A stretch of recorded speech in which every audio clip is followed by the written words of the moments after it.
She told millions of people watching that the obligation is to herself first.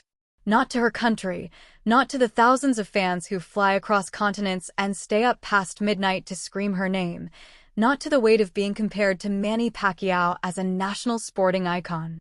Alex Eala, 20 years old, standing in Rome after a grueling 3-set win, looked into the camera and calmly separated what she owes from what she chooses to give. And in doing so, she revealed something far more complex than confidence.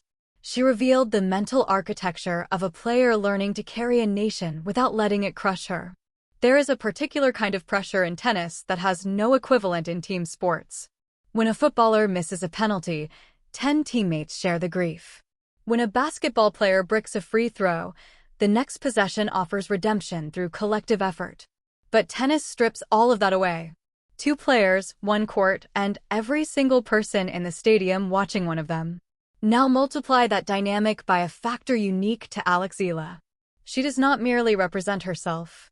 She represents an archipelago of over 115 million people for whom professional tennis was, until very recently, something that happened in other countries to other people. When Eala steps onto the court at a WTA 1000 event, she carries that history with her whether she acknowledges it or not. So when Tennis Channel asked her directly after her first-round victory at the 2026 Italian Open whether the size and passion of her fan base creates pressure, the tennis world leaned in. The answer she gave was nuanced in a way that belied her age.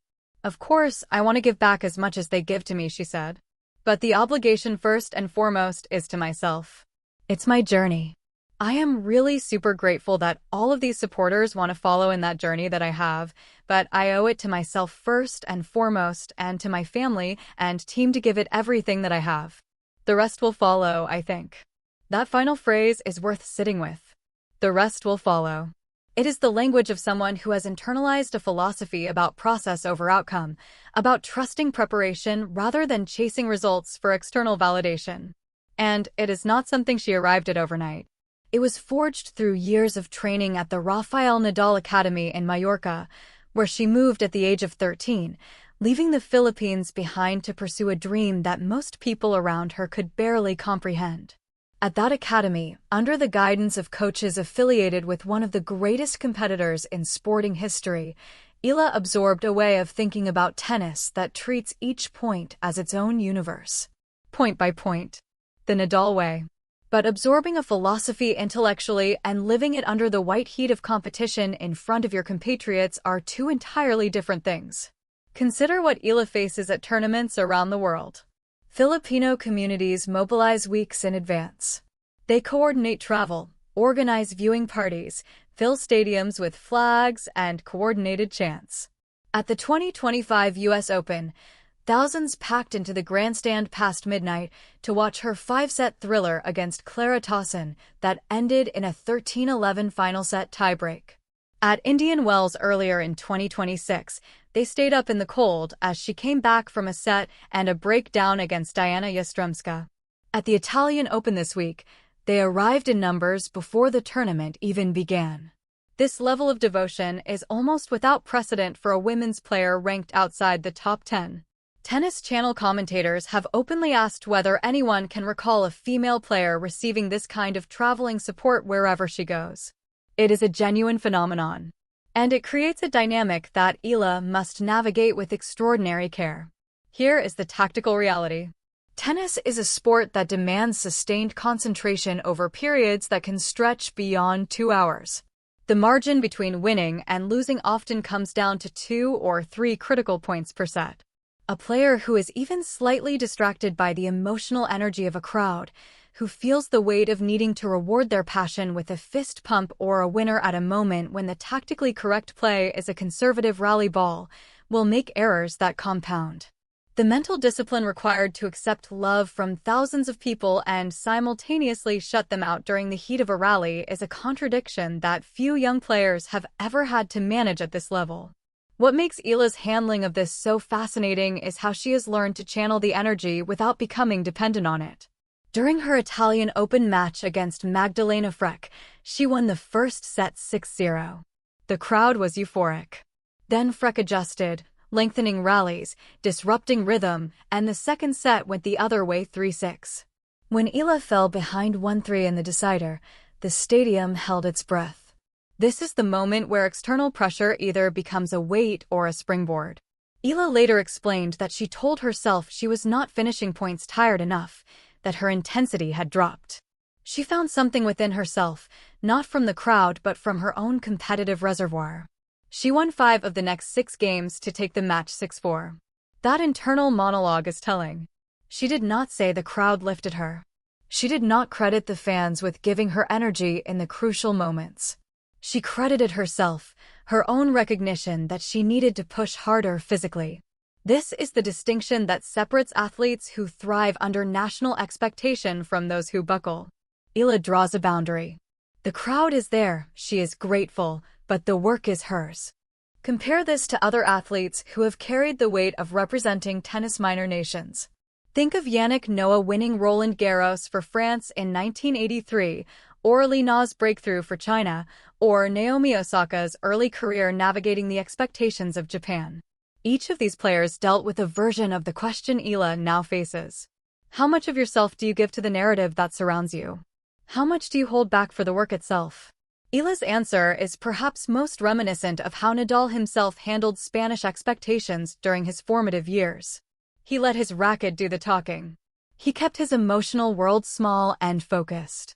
And he trusted that if he competed fully, the results and the joy they brought to others would naturally follow. The rest will follow. It could almost be a Nadal quote. But there is a layer to Eala's situation that even Nadal never contended with. Spain had a rich tennis tradition before Nadal arrived. The Philippines had essentially nothing. Diane Castillo, a former Filipino player and current sports broadcaster who has tracked Eala since she was 12 years old, has described how the country barely had a tennis culture before Eala emerged. Courts were empty. Nobody followed the WTA. Now it is nearly impossible to book a court. Everyone wants to play. Everyone follows every match, every word Eala says, every result. This means that Eala is not merely performing within an existing framework of national tennis support.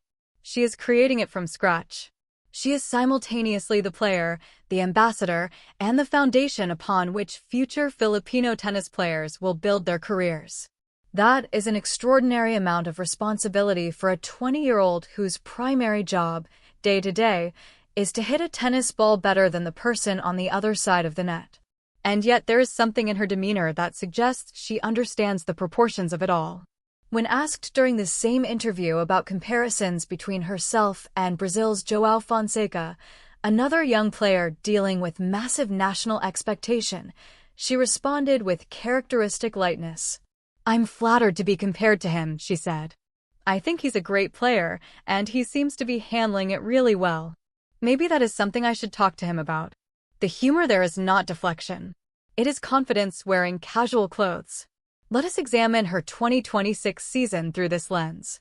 She entered the year ranked in the 50s, coming off a breakthrough 2025 that saw her reach the Miami Open semifinals after entering on a wild card and beating Grand Slam champions Jelena Ostapenko, Madison Keys, and Iga Swiatek in succession. That run catapulted her into the top 75 and transformed her from a promising junior into a genuine tour-level contender overnight. The 2026 season has brought the challenge that every breakthrough player must face: defending points, managing expectations, dealing with the relentless grind of the WTA calendar when you are no longer the unknown quantity that opponents overlook.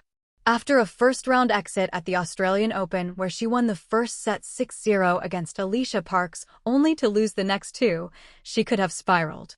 The Filipino media scrutiny was intense. Fans were confused. How could the player who beat Swiatek lose to Parks? But Eala kept working. She reached a career-high ranking of world number 29 in March. She competed in 11 WTA Tour events by mid-season, reaching the latter rounds in several. She entered the Italian Open with a 16-11 win-loss record and over $500,000 in prize money. The trajectory is not perfectly smooth, but it trends unmistakably upward. What matters for this particular story, though, is not the ranking. It is how she processes the noise. At the Miami Open earlier this year, she was asked about the pressure of defending points. Her response was strikingly pragmatic. "I've been defending points for as long as I've been competing," she said. "Whether I lose first round or whether I win the whole thing, it's okay. If I don't get them now, I'll get them in another tournament." That is the language of someone who has genuinely internalized long-term thinking. It is not bravado. It is perspective. The left-handed forehand that rips across the court at wicked angles, the serve she is still developing more power on, the competitive fire that allows her to come back from a set down with thousands of compatriots screaming her name at full volume. All of these are technical and physical attributes. But the thing that will ultimately determine how far Alex Eala goes in this sport is the invisible quality that sits behind her eyes when the crowd roars and the scoreboard tilts against her.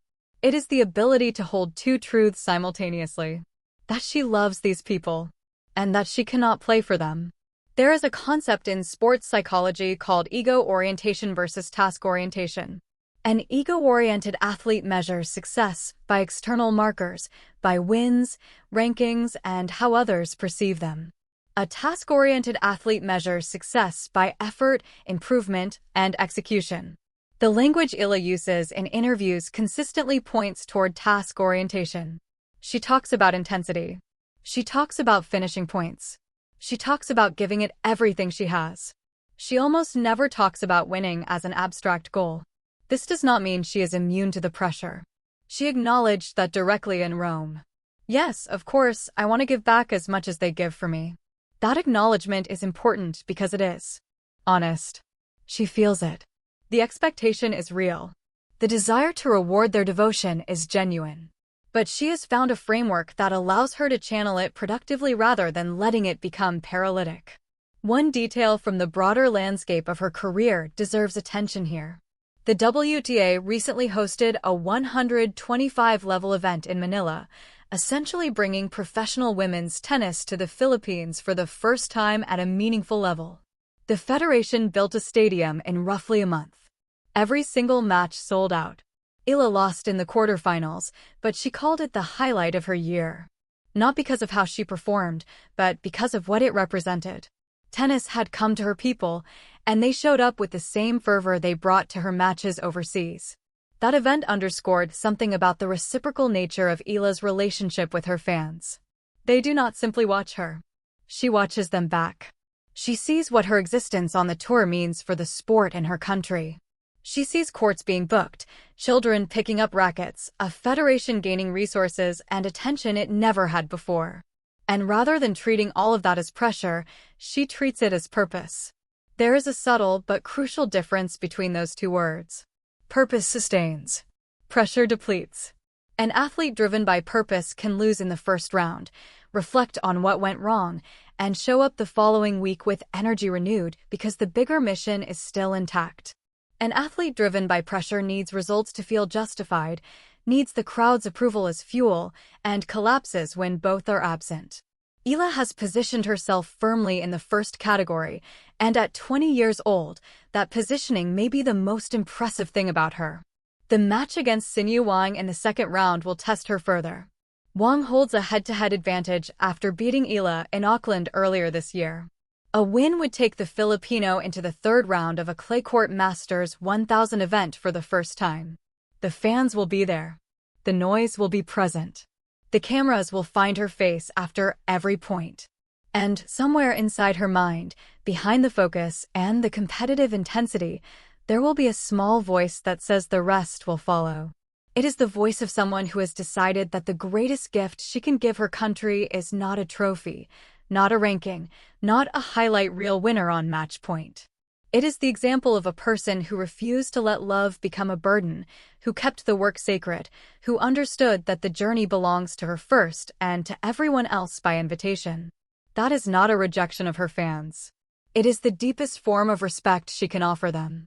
Because an athlete who competes for herself, who guards her process, who refuses to let external weight distort her competitive decisions, is an athlete who will still be here in 5 years, 10 years, pushing higher, playing deeper into tournaments, giving them reasons to fly across oceans and stay up past midnight for years and years to come.